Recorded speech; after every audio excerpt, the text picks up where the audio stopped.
Hello bachcho, let's read the question. Question here says an ideal contraceptive should be. We're given with four options: user friendly, reversible, C is both in A and B, D is decrease sexual drive. So इस question के लिए हमारे पास key concept क्या हो जाएगा? Key concept would be contraception. So contraception क्या होता है बच्चों? Contraception is the birth control. Birth control as in two methods, which includes methods to avoid pregnancy.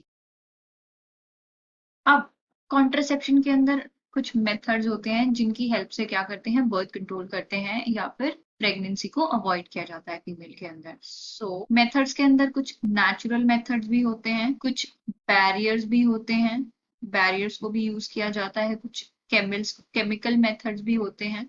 Chemicals में हम बोल सकते हैं कि ओरल पिल्स वगैरह, केमिकल में हम ले सकते हैं ओरल पिल्स यूज होती हैं. बैरियर्स में जैसे कि कॉन्डम्स यूज होते हैं. एंड नेचुरल मेथड्स में लाइक लैक्टेशन एमिनेरिया होता है या फिर रिदमिक मेथड्स होते हैं. सो इस तरीके से बहुत सारे मेथड्स होते हैं टू अवॉइड प्रेगनेंसी. तो उन सबको हम क्या बोलते हैं बच्चों? कॉन्ट्रासेप्शन. अब यहाँ पे हमें पूछा है आइडियल कॉन्ट्रासेप्टिव शुड बी, कि एक आइडियल कॉन्ट्रासेप्टिव कैसा होना चाहिए. So ideal contraceptive should be कैसा होना चाहिए? यूजर फ्रेंडली होना चाहिए. मीन्स जो भी यूजर उसको यूज कर रहा है उसको वो इजीली यूज करना आना चाहिए एंड इजीली अवेलेबल होना चाहिए. थर्ड पॉइंट इज इफेक्टिव होना चाहिए एंड रिवर्सिबल.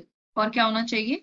रिवर्सिबल होना चाहिए. रिवर्सिबल होना चाहिए एज इन कि उसके इफेक्ट को हम कंट्रोल कर सकें या रिवर्स कर सके टाइम आने पे.